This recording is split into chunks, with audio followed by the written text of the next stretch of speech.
All right, so today's chat is about normalizing the paranormal.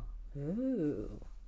Most of us here, I imagine, that are drawn to this type of circle and this type of material already are pretty familiar with paranormal experience. And that's grand, and I love that. And I really want to help us evolve and create really articulate language around what it is when we're spirit workers, when we are paranormal experiencees, and when we contact and work with the other world. Hi, Sally. Yay, Sally's here. So today we're going to talk about normalizing some of the language and some of the ideas around the paranormal so that we can get really clear and really grounded in our discussion with our friends, our family, the world at large. And we'll talk a little bit more about this in a little bit, but it really behooves us to do this because it allows our way of seeing and being in the world to be I don't want to say legitimized because it's already legitimate for us, but like to be really, we have a seat at the table in some of the other serious like religious discussions. I'm a religious studies scholar, and that's my background, and it's really important for us to be able to talk about these paranormal and supernatural experiences in those kinds of discussions in a way that really allows us to be deeply seen and contribute to the ongoing discussion of what is spirituality and what is religion. So I'm going to start with a quote today. This is from a para-anthropologist. We'll talk a little bit more about what para-anthropology is. And his name is Dr. Jack Hunter. He says, the ultimate aim is to interpret religious, spiritual, and paranormal beliefs and experiences from a perspective that does not, from the very outset, reduce the complexity of the phenomena or ignore the significance of personal subjective experience. And he's coming, and this is a wonderful quote, and it's kind of a radical quote because he's coming from a traditional academic background, which usually does all those things. He just says, ignores it and reduces it and just dismisses it. So, yay, Jack, we like this. Yay, Dr. Hunter. I'm also going to read another little quote here, and this is from my upcoming book that'll be coming out in March of 2022 called Spirit Marriage. This is a little beyond the topic of what we're going to talk about today, but there's some ways that it ties in, and I'll talk to you in a little bit about learning more about spirit marriage. So this is me from my book on spirit marriage. Marriage to a spirit helps us evolve towards greater unity consciousness by teaching us how to refine our subtle senses and attune to realms of non-local interdimensionality. Ooh. Yeah, we're going to talk more about what that means in a second. So we're going to go for about 30 to 45 minutes today, and I encourage you to stay till the end because I'm going to be sharing some juicy next steps that will help you and support you and anyone around you that you want to share this information with in normalizing the paranormal. And I'll also stay on to answer any questions that you may have. So if you can hold your questions until the end, that way it won't get lost in the chat. That would be wonderful. So we're talking today about normalizing the paranormal. So how did I get to this? Who am I? I'm Dr. Megan Rose, as it says in the little intro for this piece. And I have a doctorate in East-West psychology. And that's in the School of Consciousness and Transformation at the California Institute of Integral Studies. I'm broadcasting to you today from San Francisco, California, where the sun is just coming up right now.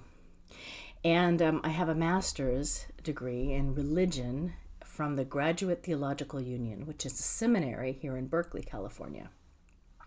I'm an initiated ceremonial magician, a Shakta Tantric practitioner, and I am a senior apprentice in Faery Seership with Orion Foxwood, who's my mentor. I also serve as an ordained interfaith minister and psychospiritual counselor here in the Bay Area and beyond. So, today I'm here to talk to you about a topic that is really near and dear to my heart, and I call it Normalizing the Paranormal. What is that, you may ask? Let me answer by telling you a story. I grew up Pentecostal. Yes, the Pentecostals. They're the folks that laid on of hands, that channeled the Holy Spirit, spoke in tongues, and were sort of like full of this ecstatic kind of form of Christianity. And in some of the sects that I wasn't involved in, they did the snake handling and dancing with the snakes. So we're talking like really from a really traditional Christian perspective, like out there kind of stuff. But the cool thing about the Pentecostals are they're really embodied. Like their spirituality is really embodied. It's all about channeling. Like, don't tell them I told you this, but like I think Pentecostalism is kind of like the shamanism or shamanic practices of Christianity. I mean, certainly there's other mystical forms of Christianity, but like from current contemporary practices, like the Pentecostals are like wild and woolly and doing all sorts of like speaking in tongues and laying on of hands and channeling, mostly with a spirit that they call the Holy Spirit. And growing up, the Holy Spirit was just this sort of nebulous thing for me, but I was into all of it. Like I was laying on of hands and speaking in tongues and baptized in the Spirit, and the Holy Spirit, when she moved through my body, although I didn't understand at the time that it was a she, it felt like I was on fire. It felt like I was lit from within. It was amazing. I mean, honestly, it felt very like arousing. And I'm talking like from 1 year old on, I was like working with this energy and you know, I won't go too much into it, but I had an illness when I was young, and these adults in my church anointed me with oil and laid hands on me, and like I was healed of the illness, but it also like put this tremendous amount of Holy Spirit energy in me from 1 year old and onwards. And so I was like on fire. And so I grew up just really into the Pentecostal practices. But, you know, I also found that I could feel that same energy out in nature connecting to earth just as easily as I could feel it in church.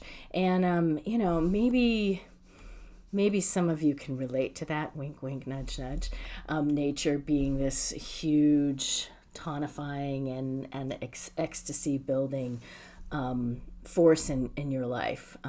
Drop a comment or an emoji or a thumbs up if that resonates with you, because I have a sneaking suspicion that it probably resonates with a lot of the folks that are watching this. But later in life, what I would discover is that generally, although not in my church, but generally the Holy Spirit is considered to be the feminine face of God or the goddess. And so think about this. So here I was, this young kid, having this goddess indwell me, having this goddess in my body. I'm getting like the delicious shivers or like goosebumps as I'm talking about this, because she was coming out of my body like twice on Sunday and once on Wednesday, and usually for a Bible study or a Friday night social or two. So like I was really into church. And you know, you can imagine that growing up like that, you're going to have some extraordinary, like otherworldly experiences that, you know, maybe the people around you can make sense of. But, you know, remember, Pentecostalism is sort of like rooted in Christian fundamentalism. So not a lot of support for like getting your rocks off or feeling this ecstatic, like embodied kind of erotic energy. Anyway, I was what we would call now an HSP, or a highly sensitive person. And that high sensitivity meant that I was just really into anything that would connect and enhance and help me feel that sense of awakened and alive energy. But, as I matured and began to see like some of the problematic teachings of the church, I got like really kind of confused and frustrated. Like, how could I be having this powerful embodied experience, and then there's like these really toxic teachings that were coming out of the church? And so I decided I would go and go to a Pentecostal Bible college, because I was, trying to make sense of all of this. In Bible college, it really wasn't any better. There was and it was a liberal arts school, meaning that it wasn't just Bible study. There was, English and social science, which is in psychology, which is the areas that I ended up studying. And so like I ended up realizing that what I was more interested in was like the human condition and belief and all that sort of fun stuff. So I decided after Bible college. So I was talking about trying to understand this paranormal. Let's just call it paranormal, because really what does paranormal mean? Para is like beyond, and normal. So it's sort of like beyond the norm. Or like, as we'll talk about a little later, maybe like evolved a little more. Ooh. So highly sensitive people. I was a highly sensitive kid. I was in this Bible college trying to make sense of like this powerful embodied ecstasis that I had, and this weird, or not weird in a good way, like a kind of unfortunate, legalistic, dogmatic church that I was raised in. So I decided to go to seminary, to the Graduate Theological Union, to try and figure out what this was all about. And so I went to study religion, and what I discovered was that in seminary, because I wasn't at a Pentecostal seminary, I was at like an interdenominational one with a bunch of different spiritual and religious traditions, that people were really kind of like up here in their heads and not down here in their bodies. And there just wasn't anybody there that like really understood or was sharing in the same embodied, ecstatic spirituality that I had. And so I was, yet again, sort of a fish out of water. And there just wasn't much space given for that. It was sort of like the weird charismatics over there. We don't know what to do with them. And so what ended up happening was to try and fit in, and also because that it was sort of like looked down upon, this embodied spirituality, which is really like kind of a core for women's spirituality. I just became much more analytical. I kind of like shifted into my left brain and focused on data and information. And what ended up happening was I just kind of shut down. I shut down all those intuitive, ecstatic, body-connected, nature-connected experiences that I'd been having, because that they didn't seem like they were normal, right? They didn't seem like they were connected to the world that I was living in at seminary. And ultimately, I just sort of threw the baby out with bathwater. And all that beautiful sensitivity, all of that intuition just kind of was like, and this is, I'm like 22, 23 at the time.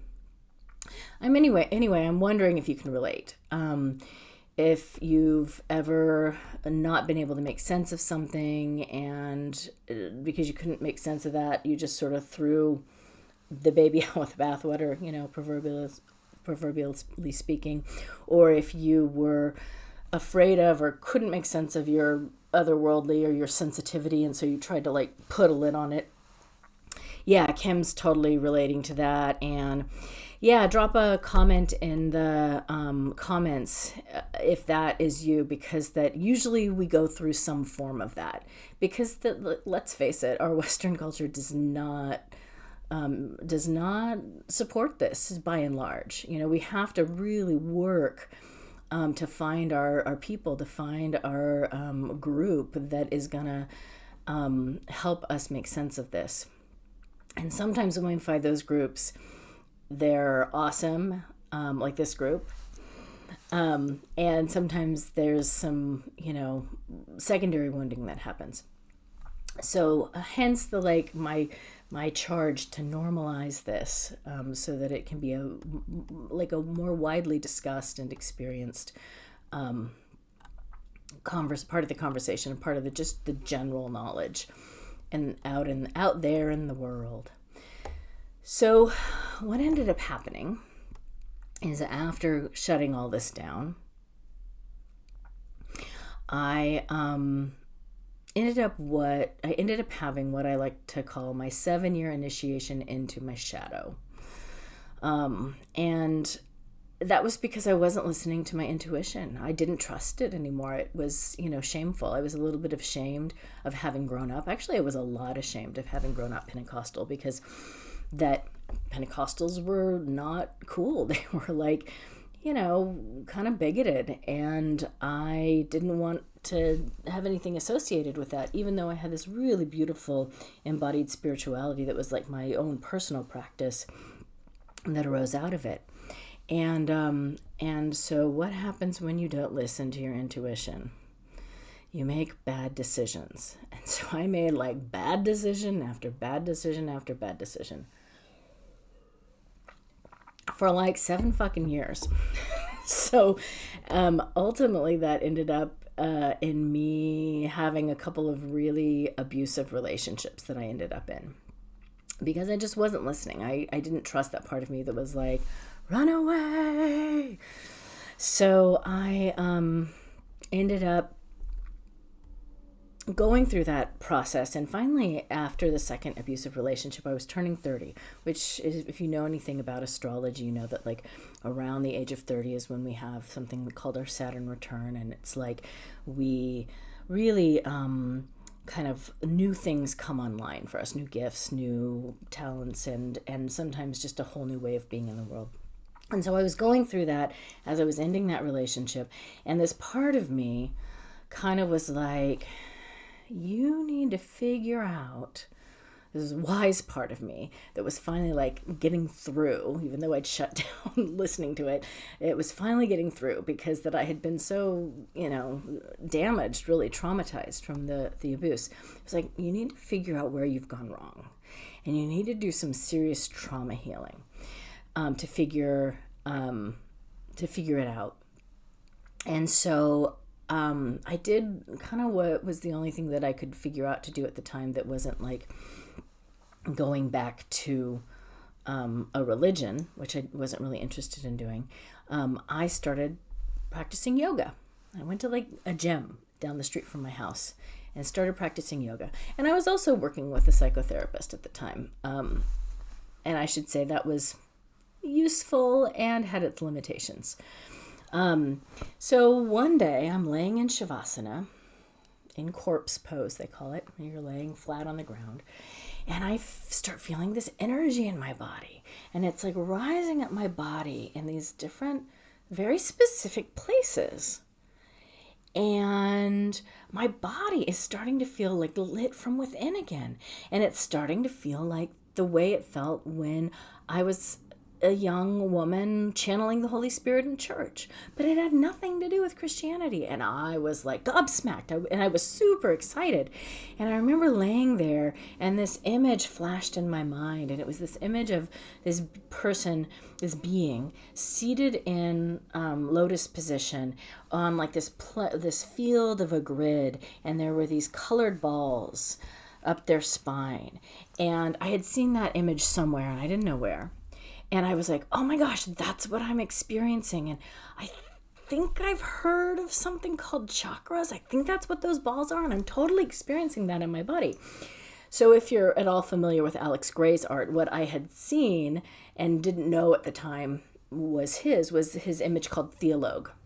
And it's that image of the being sitting on the field with the chakras lit up. And so I was really excited, and I ended up finding that was an Alex Gray print, and I saw the print, and I've actually been with Sally Crow to the property that he owns in upstate New York called Cosm. And so it was really useful, and the power of image is, the teaching power of an image is really, I think, perfectly illustrated in that story, because here's this image I see of Alex Gray somewhere out there in the world, and then all of a sudden I'm having that experience, and it really sent me on this path where I began to obsessively study subtle body and energy medicine and a whole host of other psychospiritual practices, really trying to understand this thing that arose inside of me endogenously, which means it came out from inside of me. It wasn't like something was coming outside of me and into me. It was like inside coming out.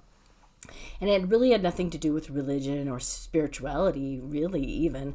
It was just this energy that I was like obsessively trying to study. I mean, like, I'm seriously talking like over 2,000 of hours of certifications and trainings in alternative medicine and holistic healing and psychospiritual psychic development and hypnotherapy. And I mean, like, all the things. I did all the things because I figured if I was gonna like try and learn about it, I might as well get certified in it. So I have a pretty robust holistic healing toolkit that I can draw from, because I was trying to understand this.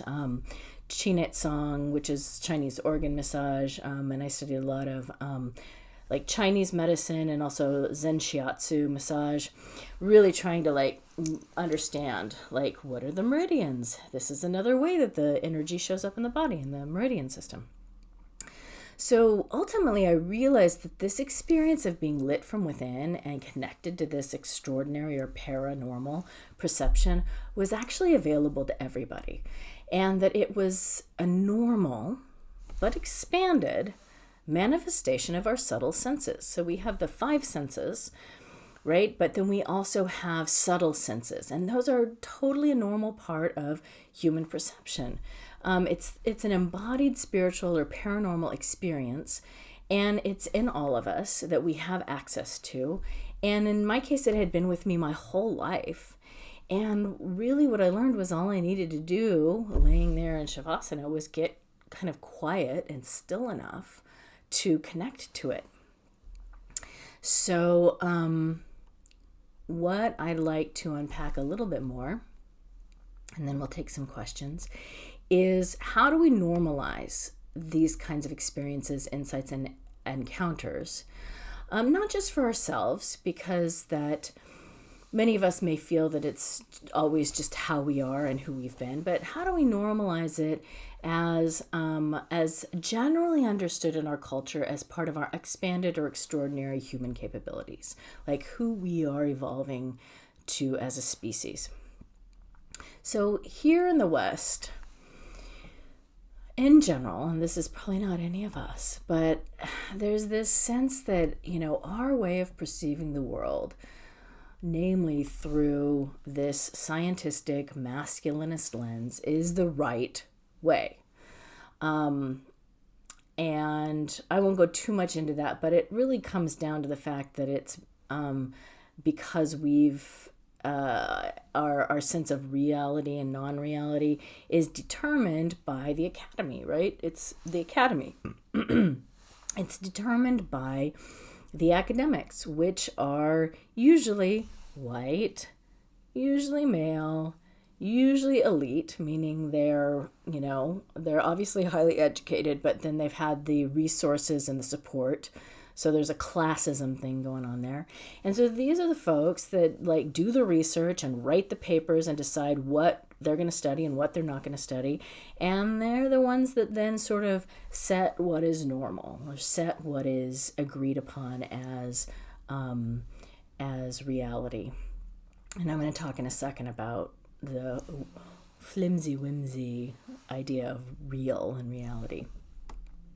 So when you start talking about extraordinary human capabilities, you quickly get labels. And those labels are usually woo-woo, or airy-fairy, or weird, or freaky. And if any of you follow me on Facebook, you'll see that I posted on Tuesday about some of these terms because that they really get under my skin. And here's why.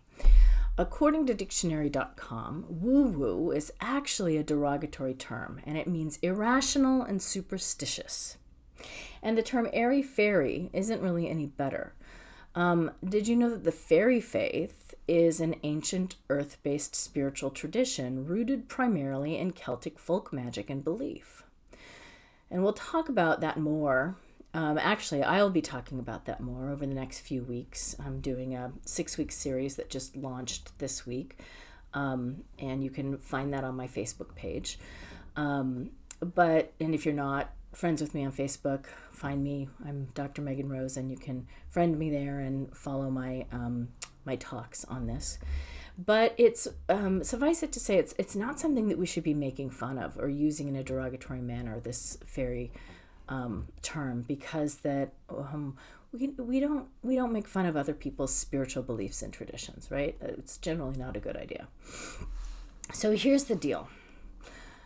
All religions believe some weird shit, right? Like resurrection, okay, divine birth, yogic psychic powers, angelic communication, most mainstream religions believe something that involves the paranormal or the otherworldly.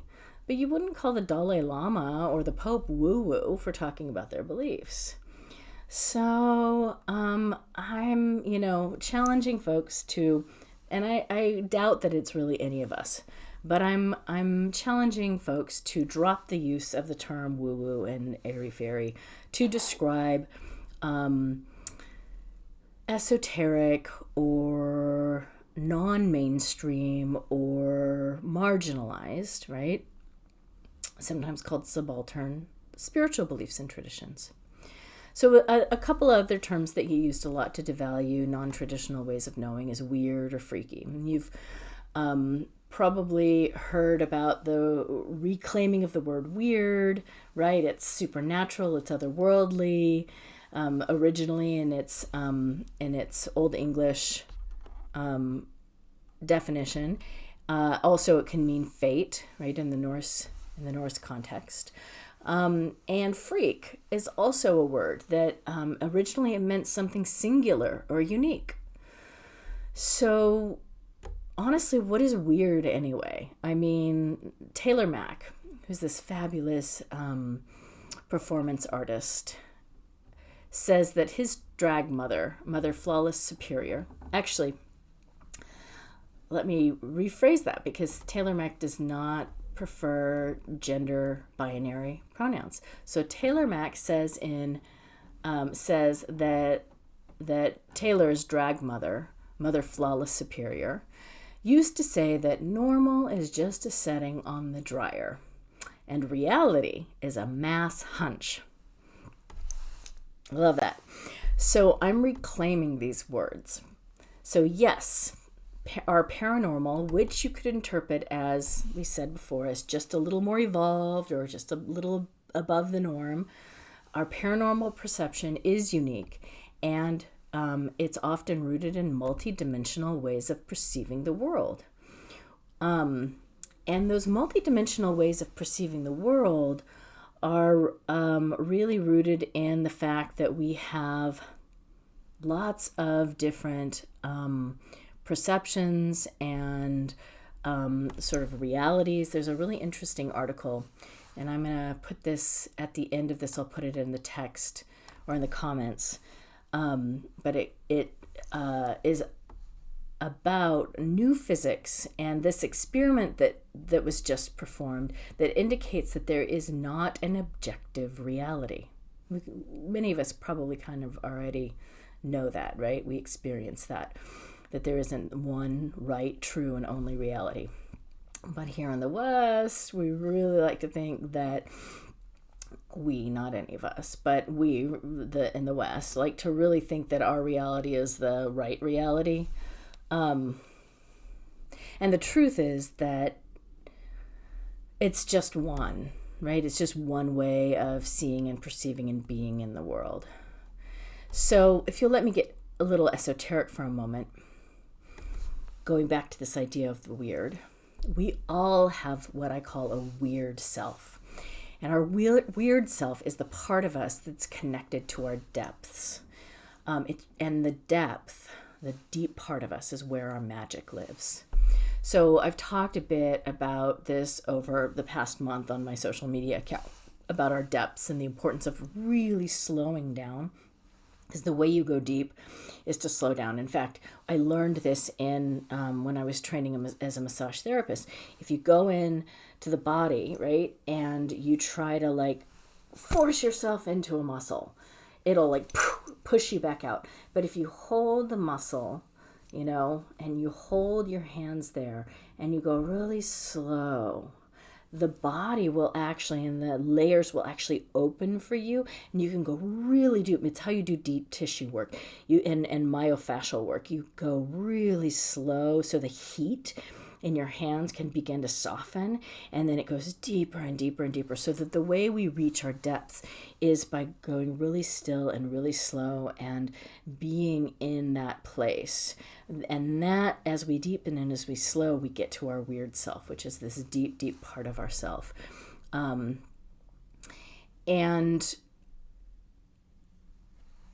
that is how we begin to hear this voice of our paranormal or our otherworldly self.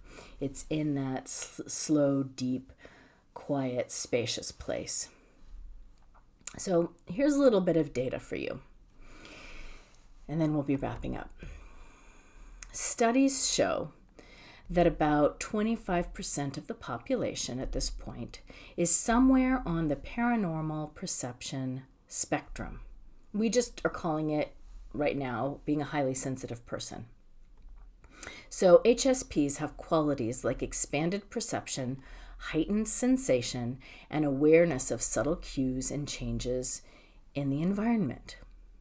So think about this for a moment. If almost a quarter of the population is experiencing exceptional spiritual or psychic phenomena, then it's really not so abnormal, right? It's really not so out of the realm of our day-to-day experience. It's kind of, dare we say, the vanguard or the advance of where our human species is going. And I'll talk about that in a Facebook Live in a couple of weeks when I talk about co-creation and conscious evolution. But it's this idea that our species is evolving greater and greater sense of a greater and greater sense of these extrasensory perceptions, right, beyond just the normal range. And that, you know, a quarter of the population right now is going to be, you know, maybe in 10 to 20 years, 50% of the population. And then, you know, it's kind of like the older generations as they pass on, and the younger generations as they mature will have increasing expanded perception. And I think we'll see that HSPs are just sort of who we're becoming as a species. So some good news. Things are starting to change a bit, at least in the realm of like the academics, which is unfortunately who sort of decides here in the West, like, what are you in or are you out? It's kind of the academics that like generally set, you know, the baseline for reality or normal, right? So there's a growing field in anthropology that is led by Dr. Jack Hunter that's called Para-anthropology. And that is exploring the paranormal in cultural anthropology settings or social science settings. But the para-anthropological approach, what's different from what anthropologists and scientists, social scientists normally do, which is sort of like go in with their clipboards and like, oh, the natives are doing this, and oh, it's very like objective. There's this whole idea of like staying objective, which really means you're just in your own story and projecting your own story onto whatever's going on. So Dr. Hunter, who we read the quote at the beginning, says that to take a para-anthropological approach, must be devoted to an open-minded and exploratory perspective on a wide range of experience, belief, and phenomena, often called paranormal, supernatural, or anomalous. And so what he's calling for is that people go in with an open mind and a sort of practitioner scholar perspective. And what that means is Jack, when he did his, Dr. Hunter, when he did his dissertation research, and he's in England, he went to spiritualist groups, to mediumship groups, and he actually participated in the group and became part of the group and experienced this phenomena and for himself. And so that when he wrote about it and he researched it, it wasn't from this objective, outsider perspective. It was from like being invited and being really respectful and really trying to understand from the inside out. And it's very similar to what I did when I wrote my dissertation, which has become the book that'll be coming out next year. Is I had already initiated in ceremonial magic and some other traditions, but I actually went in and became a Faery Seership practitioner, and really sought to learn from the folks that are practicing this non-mainstream or sort of witchcraft, earth-based, Celtic folkloric practice, and learning from the inside out in deep humility to the teacher and in deep respect for the non-ordinary ways of knowing that are very, right-brained versus the academic world, which is more left-brained. And so what practitioner scholars, which we're seeing more and more people, especially at the school I went to at CIIS, there's more and more of us that are both practitioners and scholars. And the reason we're doing this is because that it's important for our reality, ours meaning those of us that weave the web of wyrd, to be represented and to be given a seat at the table of serious religious discussion. That's how policy and various things get made that include our perceptions and our way of being in the world, whether it's, holidays for the Sabbats, or whether it's, back in the 90s, I think it was, they petitioned to have the pentagram or the pagan star put on the headstones of veterans that wanted it.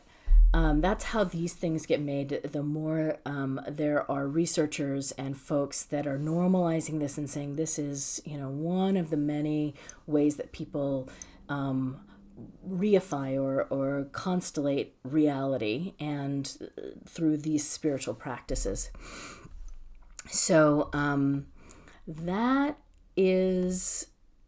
that's why we want to normalize the paranormal for ourselves and have really good language that we can talk to each other and to our family or friends about, so that we not only for ourselves feel safe and sane and grounded in it, but we also allow the larger culture to embrace and to feel safe and sane and grounded with the work that we're doing. And this is really important because there's still places in our country where coming out as a witch can jeopardize your job. It can sometimes you can get your children taken away from you, and that's not okay. And that's really mostly from ignorance and fear. And ignorance and fear arise because one of the reasons they arise is because that there is just not a larger discussion around what alternative, or not even alternative, but what non-ordinary ways of perceiving, supernatural or non-mainstream ways of spirituality and religion work and function and what they're all about. So next week, I'm going to talk a little bit about this in my free sit and sip series where I'm talking about animism and re-enchantment. And we're going to dive into a couple of topics, specifically parapsychology and decolonialization, which is a big word, but it really just means that the West's way of seeing the world, this academic way that I've been discussing in scientific way, isn't the one right, true, and only way of seeing the world. And that really colors the experiences we can have when we have a very narrow-minded view of what's real and what's not real. And let me just pause here and say that science is great. We like science. We like technology. I wouldn't be able to talk to all of you from my home here in San Francisco if we didn't have math and science. But it's one tool, right? It's one tool in the very robust toolkit of human consciousness and experience. And the other tools are the wyrd, right? The unique gifts, the deep, weird, otherworldly parts of ourselves and our planet. And if we're going to survive as a species, we really need to learn how to be more deeply connected to Earth and to each other in a way that vitalizes and that honors that we are not the one right and only species on the planet, and the Western worldview is not the one right and only worldview. So let me just look at my notes here for a second. Yeah, so suffice it to say, normalizing paranormal knowledge and experiences, it's slowly getting more acceptance by merit of the fact that Indigenous and BIPOC and practitioner scholars and activists are continually working to pry the stiff little fingers of white patriarchal heteronormativity off the chokehold that they've had on so-called reality for the past few thousand years. So I want to pause here for a moment and just check our comments, see if there's any questions. And now would be a good time, if you have any questions about anything that I've said, for you to type it in the comments. And while you're typing away, I'm going to just make an invitation for you. So I want everyone to really feel supported, grounded, safe, and sane in your paranormal experiences. And I really want to help you connect with someone who won't judge or dismiss your encounters as being wrong or fantasy. So I'm offering an opportunity for you to be seen, heard, and validated. It's great that we can connect with folks online, but sometimes we need an expert or someone who's gone before us and done the research and knows the bigger picture of how this all fits together psychospiritually and can help you navigate your own unique path. So I want to offer to you today a free consult to come and talk with me for 30 minutes. No agenda, really, just you get sort of my one-on-one attention drawn from my 20 years as a transformational psychologist and eco-spiritual minister. And that way I can answer your specific questions because, we're already at 47 minutes. So realistically, how much are we going to be able to talk about in another 15 minutes? I don't know. And sometimes people have really intimate things that they want to talk about for themselves that they wouldn't maybe want to share on a live. So if you would like to come and talk to me for half an hour and get some specific questions answered, and I can make some recommendations, then visit my website, Dr. Megan Rose, which is DrMeganRose.com, and you'll see at the top a big button that says request a free consult. And the consults have helped many of my clients, and I know you'll get a ton of value out of the short time together. So, because sometimes just being seen and validated by somebody who's gone down the road ahead of you is really all it takes. And then, we can also talk about if it would be a good fit for us to continue working together. But really, there's no pressure or strings attached. It's just a great conversation that we'll have with somebody who listens and sees your magnificence and believes that you can transform any feelings of confusion or isolation or overwhelm into your extraordinary spiritual gifts.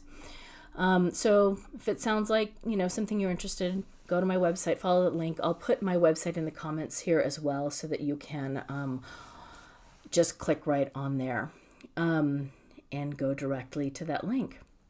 So thanks so much for joining me today. And I'm going to look at the comments now.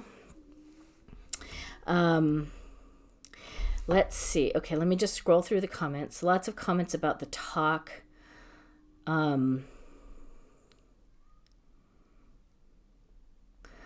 Let's see. Looks like the first question is from Bettina. Her question is, do I have any comments about the Kabbalah? Does it jive with me? She's drawn to it, but it feels super patriarchal. So Kabbalah, wow, that's a big topic that I could talk about for a really long time, honestly. And it's a little controversial because that, depending on who you talk to, some folks say that Kabbalah is something that arises out of Jewish mysticism, and that it should really, in really Orthodox Judaism, the only people that are taught Kabbalah are men who are over the age of 40, who are married, and who have a successful business. And there's some reasons for that. There are ideas that there's some different reasons for that, and we can certainly balk at some of those qualifiers. But suffice it to say that in the more Orthodox communities, there is a lot of criticism of non-Jewish people studying Kabbalah. However, what we know is that there's also Hermetic or ceremonial magical Kabbalah. And depending on who you talk to, that ceremonial magical Kabbalah was either appropriated from the Jewish tradition or actually was discovered in Egypt and was an esoteric tradition that was revived and revitalized in Victorian times, mostly by different magical orders like the Golden Dawn, and that they were pulling from maybe some Jewish sources, but some other sources that weren't specifically tied to Judaism. And it so it's sort of like, who do you talk to? The deal with the question of it being super patriarchal. Kabbalah itself is not patriarchal as far as the teachings and the core of Kabbalistic thought and what it's discussing. The divine is Ein Sof, and that is this non-binary, pure cosmic consciousness. And then it divides into male and female, or the left and the right pillars, and then it goes through all these different permutations. But what happened was a lot of the orders, whether it's the Jewish tradition or the ceremonial magic tradition, the Hermetic tradition, a lot of the orders were run by white men. And those men created systems around using Kabbalah at the core to work with those, and some of those orders didn't allow women in them, and some of them did. But one of the things, and this is a largely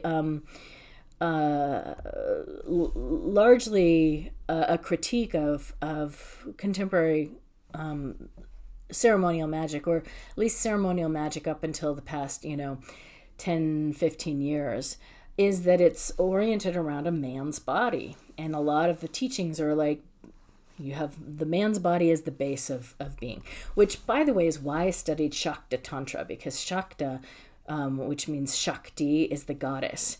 And I sort of, as a studying ceremonial magic, decided I really wanted to study a form of spirituality that was rooted in women's embodied experience. And so that's why I went and studied with the Shakta Tantrics, because they were all about the women's body. Anyway, so that's sort of the core. Kabbalah and its system of understanding the universe is neither masculinist or feminist, it's or patriarchal or whatever. It is just a system. Some teachers of mine have described it as like a filing system for understanding the universe and cosmology. It's got a very specific cosmology. It can be, though, and I will say this, that it can be a little devoid of understanding the underworld. And embracing the underworld. It tends to have a kind of like upper world good, underworld bad divide, which I'm not crazy about. Another reason why I went and studied with the Shaktas. And so it's useful to a point. But there's some good Kabbalah books out there. I'm thinking right now of Simplified Kabbalah Magic by Ted Andrews, I think. I'll look it up and put it in the comments for you. But Simplified Kabbalah Magic, I think, is a good place to start. And that's from more of a ceremonial magic perspective. Okay, so I am just scrolling through the comments here. And I'm not seeing any more questions. So if you have any more questions, fire them at me. And if not, set up a one-on-one consult with me, and we can talk about your own unique story and interests and whatever. It doesn't just have to be about normalizing the paranormal.